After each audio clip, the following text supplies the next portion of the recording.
ketika Allah menciptakan orang tidak suka kita kadang ya Allah salah saya apa kok sampai orang tidak cocok saya. Salah.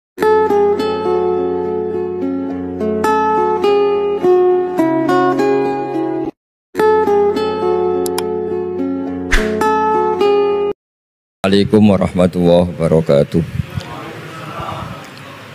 Nahmaduka ya ghafur ya syakuru wa sholli wa sallim wa barik ala sayyidina maulana Muhammadin wa ala alihi wa sahbihi asmin nama ba'du. Semua Dewan Komisioner OJK yang saya hormati, wabil khusus Bapak Ketua Dewan Komisioner OJK Bapak Wimbo Santoso, Bapak Ibu Wakil Ketua Ibu Nur Haida dan semua anggota, Kepala Regional Jawa Tengah Bapak Aman Santosa, tidak lupa teman kami Gus kami Kiai Haji Tas Yasin, semua teman-teman yang ikuti virtual, salam kebangsaan, salam semua. Ini diminta ngaji ya Pak, merawat persaudaraan kebangsaan. Saya sering punya tamu mulai polisi, mulai pejabat, ya mulai yang Islam sampai non-Muslim. Saya sering cerita bahwa hal-hal yang jadi fitrah manusia itu ya keinginan dasar manusia itu ya senang damai, senang bersaudara. Karena hal itu fitrah itu desain awal manusia itu suka damai. Jadi kalau untuk konflik itu butuh pemicu, tapi kalau untuk damai itu tidak butuh pemicu. Sehingga orang di mana-mana bisa rileks ya. Rileks di terminal, rileks di jalan, rileks di warung-warung kopi, rileks di kedai-kedai. Nah, konflik itu ya dimulai dari pemicu, entah rebutan pacar, entah rebutan harta, entah rebutan jabatan. Sehingga karena ada rebutan-rebutan itu terus ada pemicu, nah itu yang melahirkan konflik. Nah harus dicamkan, ditanamkan bahwa kepentingan berbangsa ini di atas kepentingan kita, di atas nafsu kita, di atas keserakahan kita, sehingga kita mudah damai. Itu rumusnya kiai-kiai ya. Saat tentu di sini pakai solusi yang ala kiai ya, karena tentu mereka ingin mendengar versi kiai. Kalau versi polisi mungkin ya tegakkan hukum. Kalau versi bank atau JK ya, kalau nasabah nakal ya jangan dikasih kredit lagi. Kalau versi mertua ya, kalau mantu nakal ya dipulangkan, anaknya ditarik kembali. Jadi versi itu banyak ya. Kalau versi imigrasi ya mungkin dicabut paspornya gitu. Kalau versi kiai itu melihat dunia ini sederhana. Banyak orang-orang tasawuf, saya ini cerita tasawuf, cerita yang ringan-ringan saja. Orang tasawuf itu kalau makan itu satu piring ternyata kenyang gitu. Minum satu gelas ya sudah puas ya. Terus dia cerita, ngapain saya butuh uang banyak, satu piring ya sudah cukup gitu. Kalau tidur gitu ya tidur di satu kamar ya tidur, bangun ya sudah puas. Artinya Anda punya kamar 100 ya tidurnya tetap di satu kamar. Jangan mentang-mentang punya kamar 100 dibagi 5 menitan itu. Karena eman kalau kamar yang lain nganggur gitu. Artinya kalau punya kamar 1 cukup, ngapain ingin punya kamar banyak. Jadi sebetulnya kalau kita punya rumah banyak itu nambah kebingungan, karena yang sana yang rumah siapa, yang sana siapa. Ya kalau dianggap prestasi, kalau dianggap tambah bingung karena mau tidur saja di rumah mana ya gitu. Di kamar mana ya? Kalau miskin kan enak. Sudah itu aja, gak ada banyak pilihan itu. Artinya dengan cara seperti itu sebetulnya merajut kebangsaan itu lebih mudah, karena awal dari segala perpecahan, segala konflik itu mau menang sendiri. Sehingga dulu cerita-cerita orang sufi, kalau dengar itu tetangga kamu tidak cocok, partai sebelah tidak cocok, terus ormas sebelah tidak cocok, itu jawabannya lucu. Sebetulnya saya sebagai manusia kalau ada orang tidak cocok itu tersiksa, tapi bagus lah. Kalau tidak cocok itu tidak utang saya, tidak pinjam uang saya, tidak pinjam mobil saya. Sehingga jadi gampang gitu. Artinya jadi gampang itu ya orang yang baik sama kamu ya baik, karena Anda punya mitra, punya teman. Yang sedang nggak seneng kamu juga baik. Di mana-mana orang pinjam uang itu gara-gara seneng, gara-gara cocok. Jadi tidak cocok ya ada berkahnya sendiri. Jadi dengan cara pandang seperti itu hidup itu rileks gitu. Nah, itu kalau teman-teman yang utang itu pasti temennya itu. Ada musuh kamu utang kamu. Jadi musuh ya punya berkah sendiri. Gitu. Tapi jangan musuh yang sampai nikah menembak itu nggak berperadaban itu. Suatu saat Imam Syafi'i itu pernah didatangi orang itu, ketemu beliau cium tangan hormat. Setelah di luar ternyata orang itu mencaci maki. Coro Jawa ngerasani tadi kata Pak Wimbo karena orang Solo itu ngerasani. Ketika Imam Syafi'i dilaporin orang itu di depan Anda menghormati, kalau di luar itu ngerasani itu menghina, mengata-ngatain. Jawabnya Imam Syafi'i lucu. Alhamdulillah berarti saya wibawa katanya. Di depan saya tidak berani. Dijawab enteng saja, tidak dijawab serius. Berarti saya wibawa. Di depan saya buktinya tidak berani. Nah Islam itu ngajari itu semua. Ngajarin ketika kita disenengin orang banyak itu ya poin atau aset. Karena kita harus kerjasama atau sama-sama kerja dengan banyak pihak. Tapi kalau ada orang lain yang sedang tidak seneng atau tidak cocok, itu juga ada berkahnya sendiri karena dia bisa mandiri. Itu kalau mantu-mantu itu tidak tukaran sama mertuanya, itu tidak mandiri-mandiri. Disuruh mertuanya mangan ramangan kumpul yuk tambah suwe tambah goblok gitu, tambah lama tambah goblok gitu. Baru gara-gara terlalu cocok kan. Kalau agak-agak tukaran, agak-agak konflik itu malah cepat mandiri. Sehingga merajut kebangsaan itu ya harus dipikir secara luas. Ada teman-teman yang mungkin nggak mau pulang kampung, maunya tetap di Belanda, di Amerika. Tapi ternyata niatnya memfasilitasi kalau ada mahasiswa yang ke sana, ada yang dijujuk gitu. Ada yang dijujuk sehingga bangsa ini bisa menimba ilmu di berbagai negara. Termasuk dulu di Mekah itu ada namanya Syekh Mukhtar. Itu semua dulu nggak ada hotel, semua orang haji pasti numpang dalamnya atau rumahnya Syekh Mukhtar. Beliau nggak pulang karena jagani semua yang haji di Indonesia biar gampang. Artinya jangan kira teman-teman yang sedang di Mekah atau di Medina atau di Eropa atau di Amerika terus anti kebangsaan, enggak juga. Ternyata mereka bisa memfasilitasi kita saat kita di sana. Wawasan kebangsaannya juga hanya menjadi fasilitator atau menjadi mediasi atau jadi sarana kalau ada teman-teman ke sana. Begitu juga para wali. Ini cerita, mungkin cerita yang enggak ada di OJK, cerita wali Pak Wimbo. Wali itu kalau disuruh mikir kredit, disuruh mikir cara bantu orang miskin itu ya enggak pati bakat gitu. Tapi komunikasinya langsung sama yang punya. Jadi alam raya ini dengan segala variannya itu milik Allah Subhanahu wa taala. Jadi kalau Anda ingin merubah lakonnya wayang, itu enggak usah ngerayu Gatot Kaca disuruh jadi Semar atau disuruh jadi Bagong, itu susah, mereka enggak mau. Pasti mempertahankan karakter masing-masing. Itu ngerayu dalangnya saja, ini lakonnya diganti gitu. Nah wali itu gitu, kalau merubah Indonesia itu ya komunikasinya sama Allah. Karena yang mengendalikan alam raya ini Allah Subhanahu wa ta'ala. Kita tidak bisa mengendalikan pikiran orangnya. Sering ada orang itu, ini cerita yang ringan-ringan saja, tapi barokahnya cerita ini nanti gampang merajut persaudaraan. Bapak itu, bapak saya, Kiai Haji Nur Salim, itu paling suka itu sama orang yang agak sombong. Sombong itu ya, ketua RT sudah bangganya Masya Allah. Dia punya motor satu sudah kayak orang paling kaya di dunia. Punya istri yang sebetulnya ada cantik ya dia ngira istrinya itu paling cantik di dunia. Dia agak ganteng yang merasa paling ganteng di dunia. Saya dulu ya iskal itu janggal. Kenapa sih kok seneng kancanan orang sombong? Ternyata orang sombong itu orang yang paling gampang syukur. Orang gampang syukur.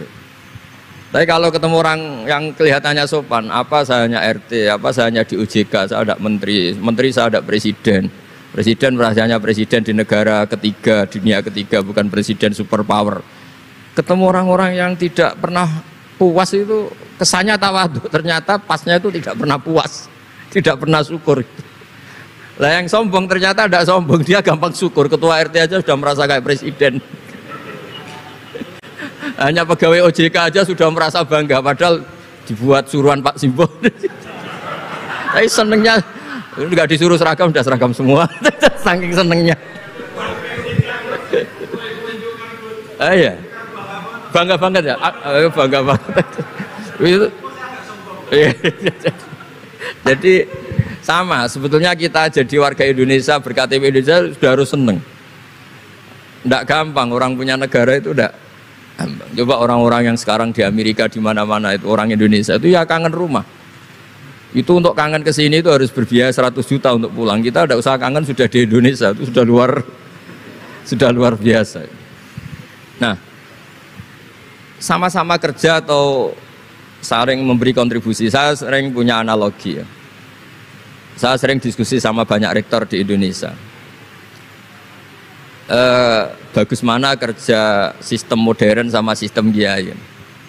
Kata saya ya semuanya punya plus minus. Tapi kalau saya kiai ya milih bagus kerjanya kiai. Kata saya. Kalau kiai itu ngajarkan orang yang mampu nolong yang lemah. Ya sudah itu aja ajarnya. Kapan saja Anda mampu, berkesempatan mampu ya wajib menolong. Tapi kalau sistem modern itu ada jobnya. Sehingga gara-gara ada jobnya, suatu saat mungkin kalau ada orang tenggelam, wah saya ada SAR, saya ada tim SAR, gak perlu menolong gitu. Kalau ada orang miskin, saya ada pegawai bank, gak perlu ngasih kredit. Itu bahaya untuk bangsa ini, sehingga dibutuhkan kerja-kerja yang ala kiai saja. Kalau ada kecelakaan di jalan, meskipun Anda tidak satlantas, ya ditolong Anda yang menangi, yang tahu. Kalau ada yang miskin, tetangga kamu Anda mampu, ya tolong saja, tidak usah nunggu diajukan proposal, didaftarkan miskin resmi sampai ada plakatnya, terus baru dibantu. Itu selak mati. Nah, selak kelaparan. Nah, pendidikan agama juga gitu. Misalnya semester ini mengkaji tentang sholat, misalnya di UIN atau di IAIN, mengkaji tentang haji. Kalau di kiai enggak, Anda mau haji tinggal tanya kiai. Tapi kalau ada kuliah, nunggu semester itu, nunggu dosen itu baru tahu bab haji. Nah kalau pertolongan itu nunggu polisi, nunggu OJK itu prosedur dulu, kadang ditanya sertifikatnya macam-macam. Nah, di sini pentingnya kerja. Jadi kalau lembaga resmi ini untuk hal-hal yang besar, yang tidak mendesak, yang mengikat. Tapi harus ada sistem sosial yang on time, yang setiap saat bisa diakses. Yaitu kebaikan masif, kebaikan yang semua orang itu merasa harus menjaga. Jadi yang menjaga kestabilan Indonesia itu semua orang, bukan polisi, bukan tentara, bukan siapa saja, termasuk departemen-departemen resmi, kepolisian, termasuk semuanya. Dengan merasa seperti itu, saling tergantung, dan yang lebih cepat ya sistem sosial tadi. Sehingga kalau sistem sosial itu ada kiai, atau ada tokoh agama lain, atau ada yang dituakan, itu relatif stabil, karena coro Jawa nak tukaran itu sungkan, kalau terlalu konflik itu sungkan. Nah sehingga dulu ada cerita, ini cerita ada seorang perempuan itu ketemu Nabi itu di jalan. Itu cara etika orang kita lah, apalagi orang Solo, orang Jogja itu kan ada etis, ketemu di jalan dicegat. Ya Rasulullah, saya ini punya bapak sudah tua, dan kalau Anda haji seperti ini pasti ingin bapak saya itu ikut, tapi beliau sudah tua sehingga tidak bisa ikut. Ini gimana, saya harus menghajikan beliau apa enggak?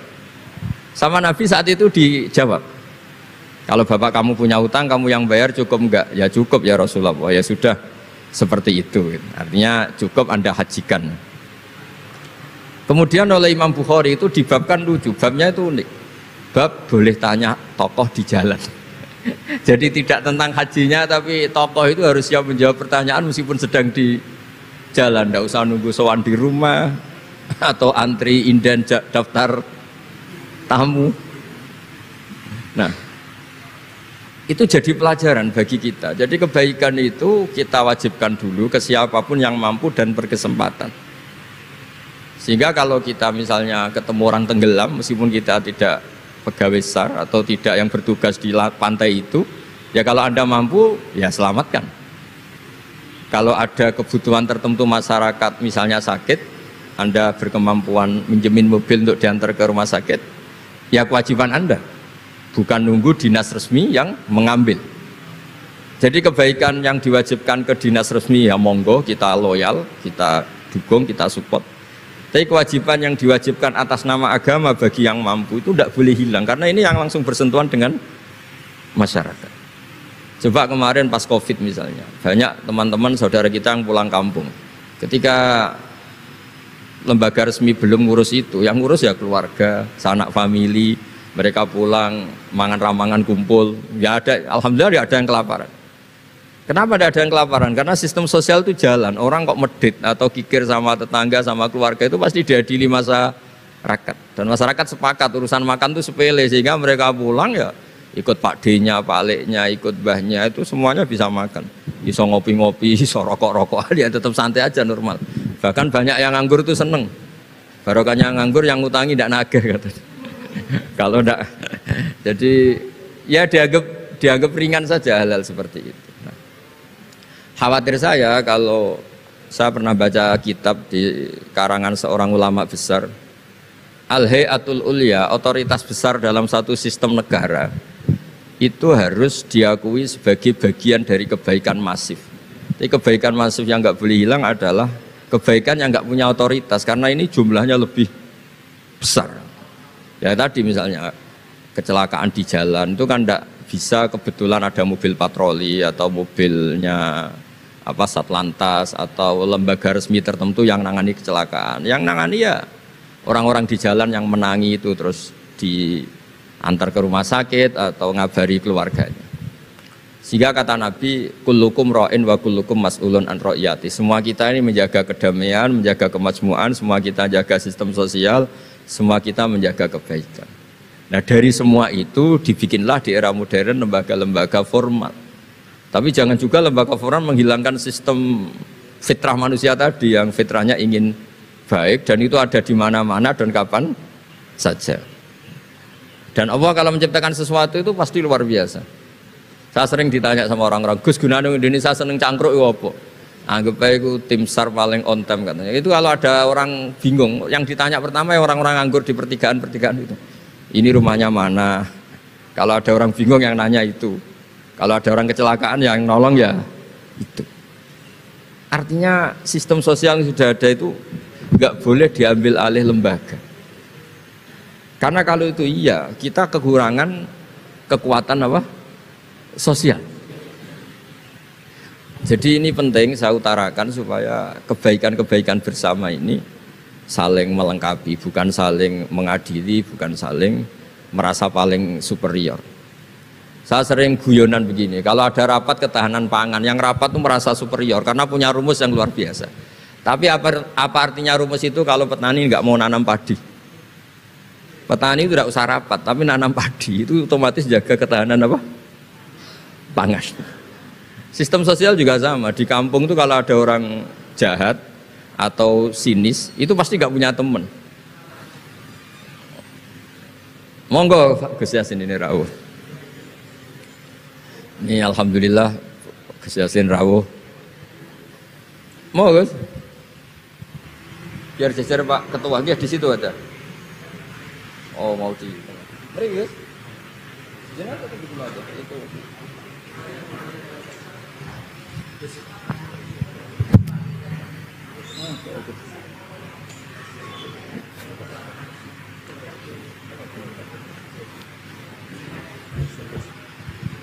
Ya saya teruskan supaya kenapa saya nyampaikan ini, supaya energi sosial kita untuk menjaga kemasmukan, menjaga toleransi itu lebih masif.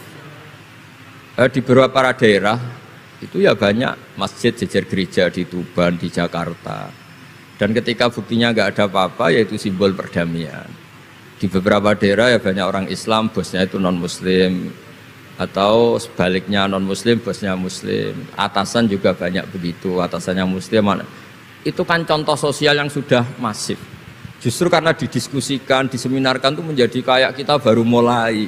Nah itu malah aneh. Jadi selama ini kan ya sudah begitu kan, banyak orang Islam di mana-mana itu kerja di pabrik mana, ternyata pemiliknya non muslim, juga sebaliknya non muslim di instansi apa, pemimpinnya muslim. Mulai dulu kan ya baik-baik saja. Justru karena didiskusikan tuh menjadi kayak kita ini yang punya rumus, kayak kita yang pencetus.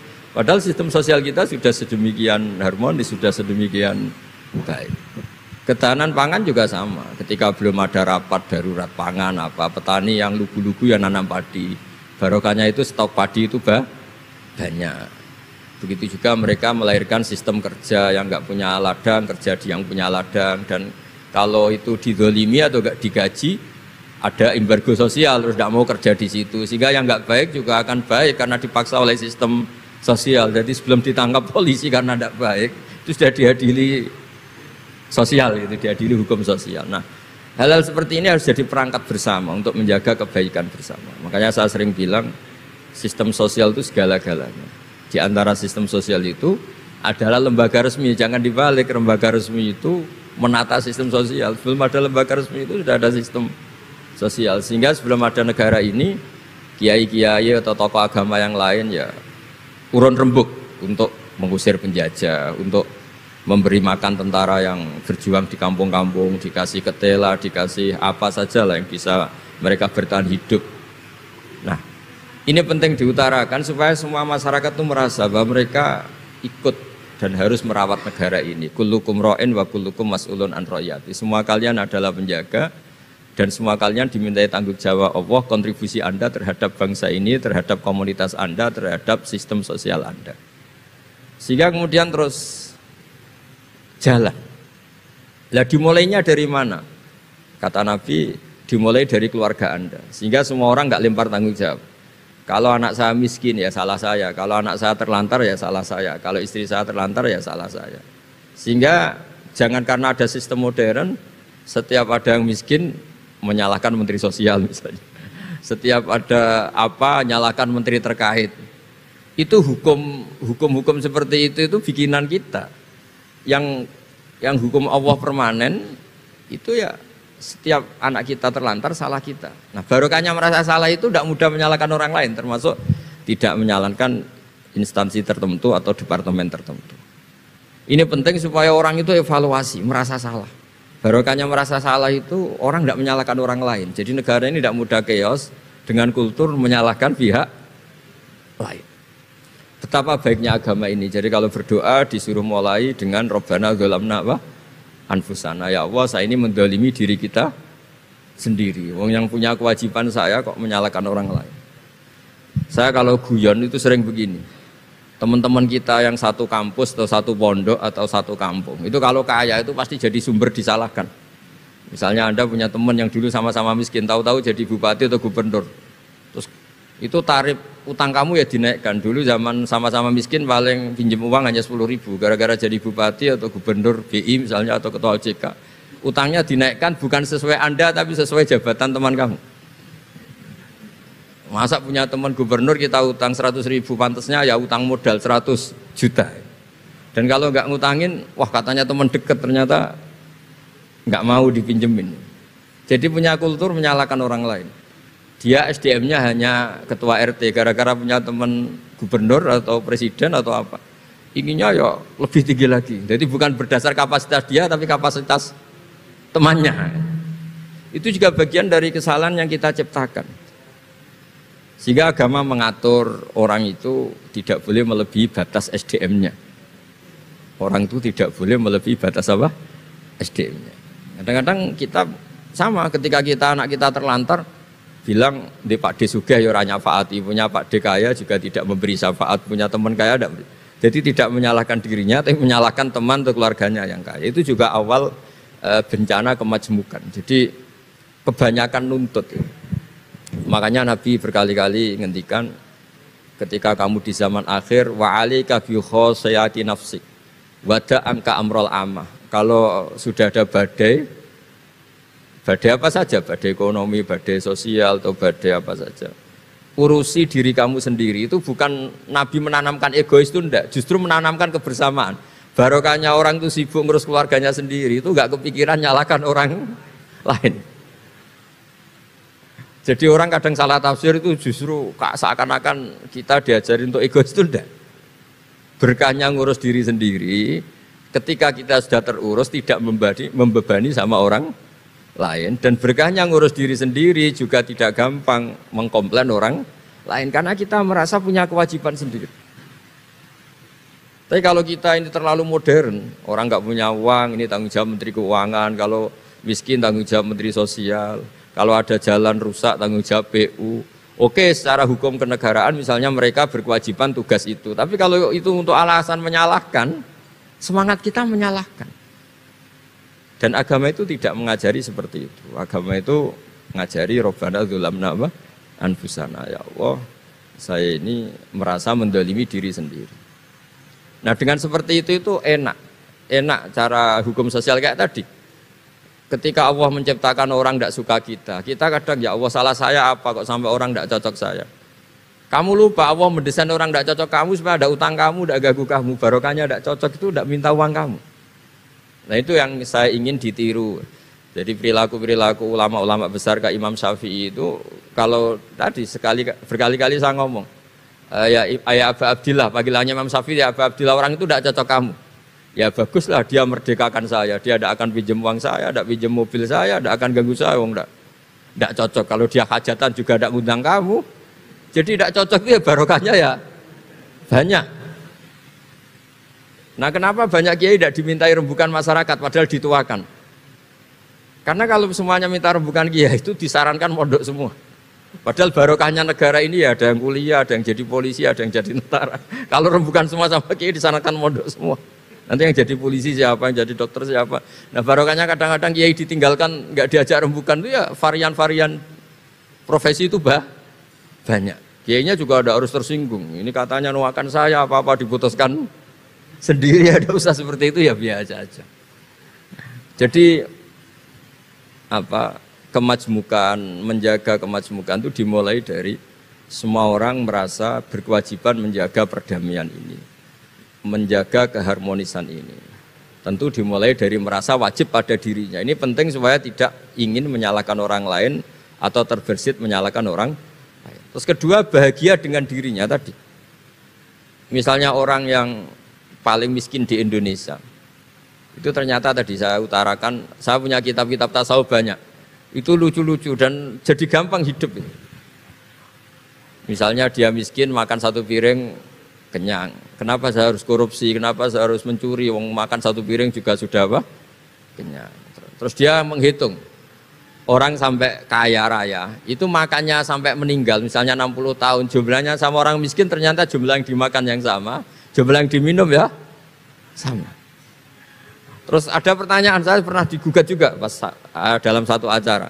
Tapi kalau orang kaya ingin apa saja kan kesampean Gus, ingin beli mobil kesampean, ingin beli pesawat kesampean. Saya tanya, ya orang kaya inginnya tidak seperti itu. Misalnya inginnya mungkin jadi presiden, inginnya jadi gubernur, kan ada aja nggak kesampean. Tetap aja ada yang nggak kesampean. Kadang-kadang, wah enak jadi anaknya presiden, anaknya gubernur, apa saja kesampaian. Banyak juga anaknya presiden mungkin ingin anaknya jadi presiden ya nggak kesampaian. Anaknya kiai ingin anaknya jadi kiai ya nggak kesampaian. Mungkin anaknya jenderal, anaknya ingin jadi jenderal. Dan dia nyontohkannya kan, wah kalau jadi orang kaya itu enak, ingin makan di apa saja kesampaian. Masa orang kaya seleranya hanya ingin apa? Makan. Artinya ada saja yang nggak sama.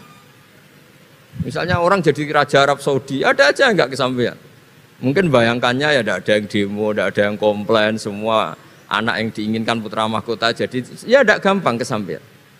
Nah, kemudian dia berpikir lagi, saya ulang lagi ya, dia berpikir lagi si orang miskin tadi.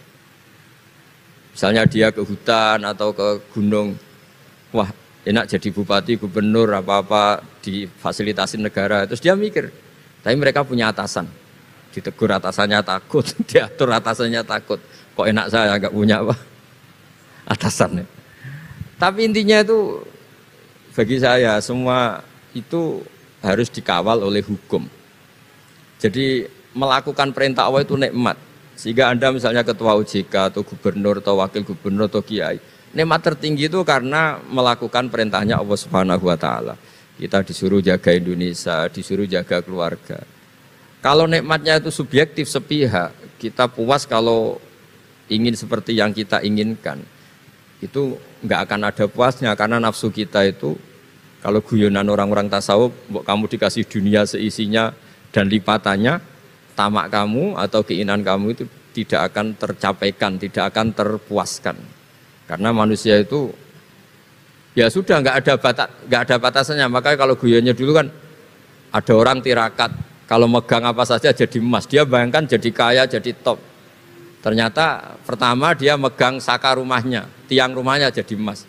Habis itu megang apa lagi jadi emas. Lama-lama megang nasi jadi emas, megang minum jadi emas. Akhirnya dia nggak bisa makan karena dia ingin semua yang dipegang jadi emas. Pas kecapean megang-megang, dia ingin makan, yang dipegang juga jadi emas. Ya akhirnya kan jadi bingung gitu, karena nggak kesampaian kan. Dia kesampaiannya jadi emas, ternyata kebutuhan dasar dia ingin makan malah tidak kesampaian karena yang dimegang jadi emas. Jadi itu kan contoh.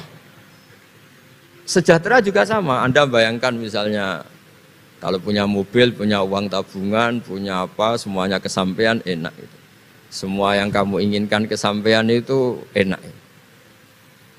Ukuran enak dengan banyak bergantung, dengan tidak banyak bergantung itu ilmiah mana? Misalnya gini, saya ini bahagia cukup dengan makan satu piring. Anda bahagia nunggu punya Alphard, punya uang 1 miliar. Lu menggantungkan kebahagiaan dengan banyak sesuatu yang Anda belum miliki itu sudah satu kebodohan kalau orang tasawuf. Cek repot ya, tapi bahagia kok kakean syarat ya. Makanya saya sering bilang, kalau saya berkali-kali cerita ada orang perempuan datang ke saya, Gus saya ingin kaya. Kebetulan orangnya itu jelek. Saya bilang, kalau kaya yang repot kamu. Kenapa Gus? Setelah suami kamu kaya, sekarang suami kamu kan miskin. Pertama yang dievaluasi apa? Ganti rumah, ganti mobil. Lama-lama ganti Anda, kata saya. Karena setelah rumahnya bagus, mobilnya bagus, yang dievaluasi pasti Anda, katanya. Wah kalau gitu miskin aja Gus. Iya kan, sudah rumah bagus, mobil bagus, ternyata istrinya. Nanti kalau suami kamu kaya, yang dievaluasi tidak hanya mobil dan rumah, tapi Anda. Nah, maksudnya ini ya guyon, tapi supaya kita ini bahagia dengan diri kita apa? Sendiri. Jadi saya mohon semohon-mohonnya semua yang mendengar ngaji ini, bahwa agama ini mengajarkan wa'alika bi khossati nafsik. Urus diri kamu sendiri itu bukan mengajari egois, itu bukan. Kalau semua kewajiban orang merasa bertanggung jawab, paling tidak bawaannya itu tidak nyalahkan orang lain. Dan negara juga agak repot-repot karena semua orang dicukupi oleh orang tuanya, oleh keluarganya. Sehingga negara ini sifatnya hanya membantu, bukan ngurus yang pokok. Tangan negara tidak cukup untuk ngurus sebesar ini, juga cukup. Yang cukup adalah individu-individu ini menanamkan nilai-nilai sosial sehingga semua bertanggung jawab atas dirinya, atas kampungnya, atas komunitasnya, terus negara fasilitasi itu semua. Insya Allah menjadi baldatun thayyibatu wa rabbun ghafur. Saya kira demikian, semoga bermanfaat dan mohon maaf. Assalamualaikum warahmatullahi wabarakatuh.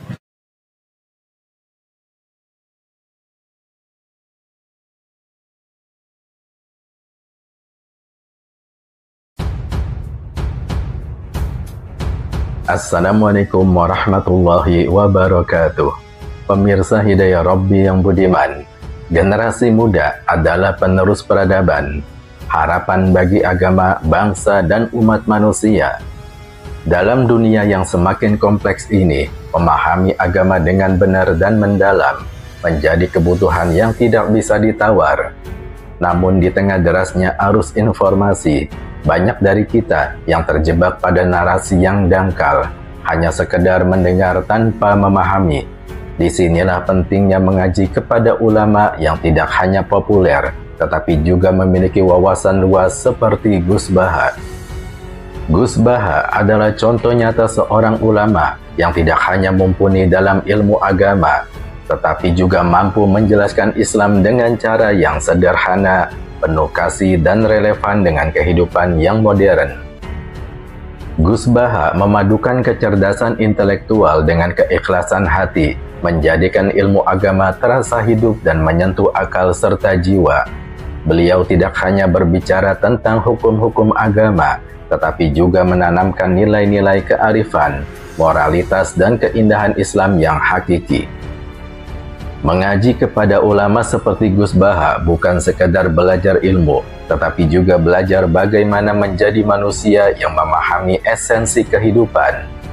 Generasi muda harus menyadari bahwa ilmu agama tidak hanya untuk bekal ibadah pribadi, tetapi juga untuk membangun masyarakat yang adil, harmonis, dan penuh keberkahan. Ulama berwawasan luas akan membantu kita memahami bagaimana Islam menjadi solusi atas tantangan zaman tanpa kehilangan akar tradisinya. Mari, wahai generasi muda, luangkanlah waktu untuk duduk di majelis ilmu. Belajarlah dengan penuh kerendahan hati kepada mereka yang telah mengabdikan hidupnya untuk mendalami ilmu agama. Jangan hanya mencari popularitas atau sensasi, Tetapi carilah hikmah dan kedalaman makna. Dengan ilmu yang benar, kita akan menjadi individu yang tidak mudah terombang-ambing oleh fitnah dunia, tetapi justru mampu menjadi cahaya di tengah kegelapan zaman. Jangan takut untuk bertanya, jangan ragu untuk belajar. Setiap langkah kecilmu menuju ilmu adalah langkah besar menuju kebaikan.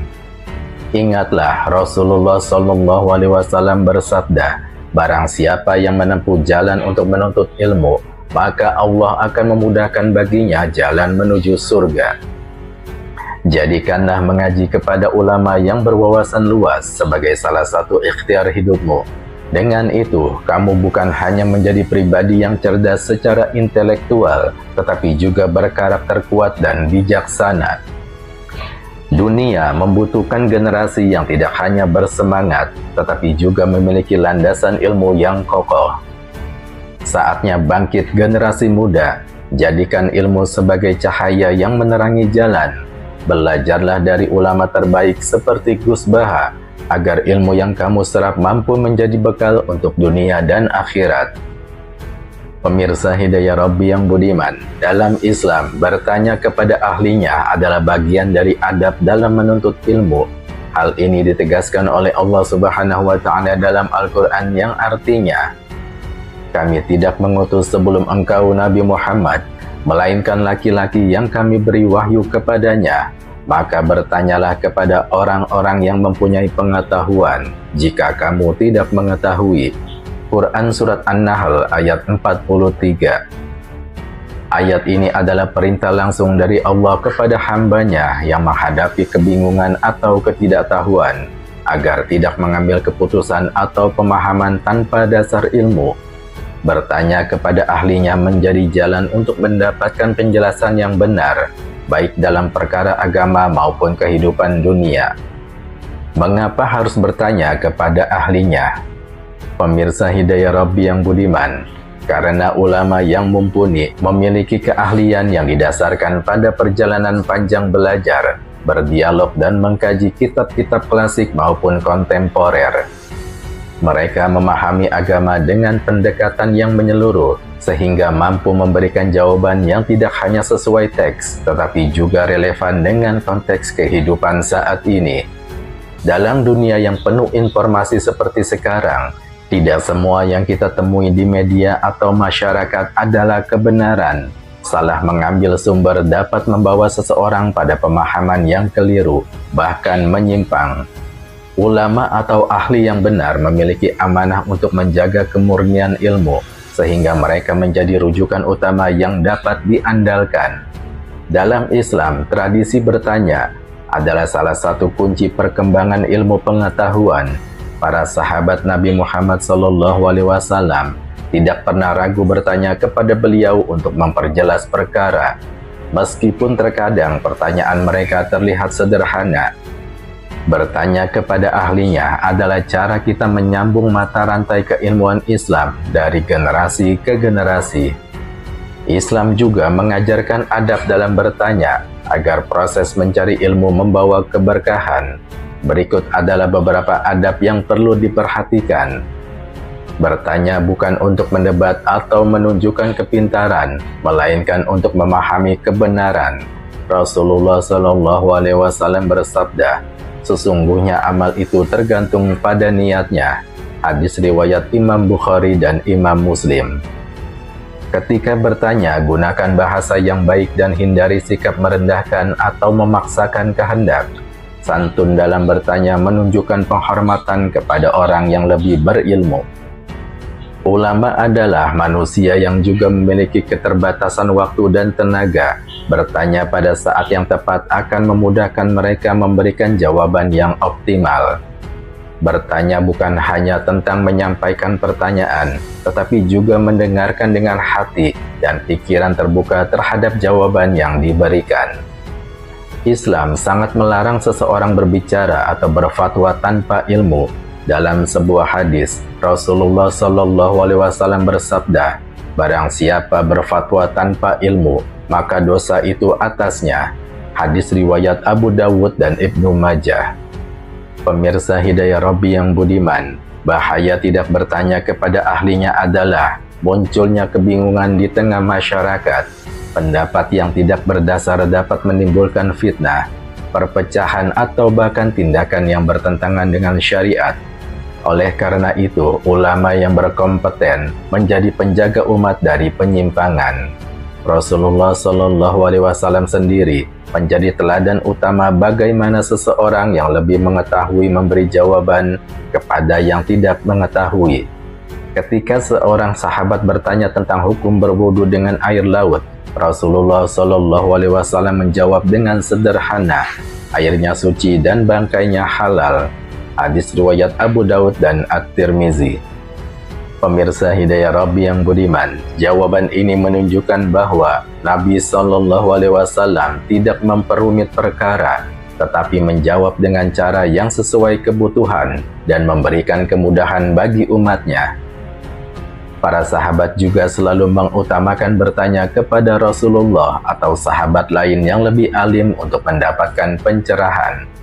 Generasi muda perlu menanamkan kebiasaan bertanya kepada ahlinya, baik kepada ulama, guru, atau orang-orang berilmu lainnya.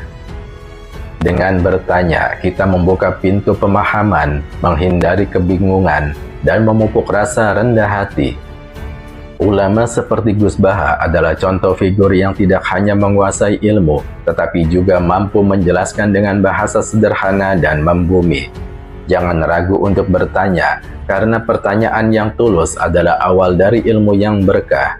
Rasulullah Shallallahu Alaihi Wasallam bersabda, sesungguhnya penawar kebodohan adalah bertanya. Hadis riwayat Abu Dawud. Pemirsa Hidayah Rabbi yang budiman, mari jadikan tradisi bertanya kepada ahlinya sebagai bentuk penghormatan kepada ilmu dan ulama, serta sebagai bekal kita untuk memahami agama dengan benar. Islam adalah agama yang mengutamakan ilmu dan pengetahuan. Maka jadilah generasi yang senantiasa mencari kebenaran melalui jalan yang diridhoinya. Wallahu a'lam bishawab. Wallahul muwaffiq ila aqwamit thoriq. Wassalamualaikum warahmatullahi wabarakatuh.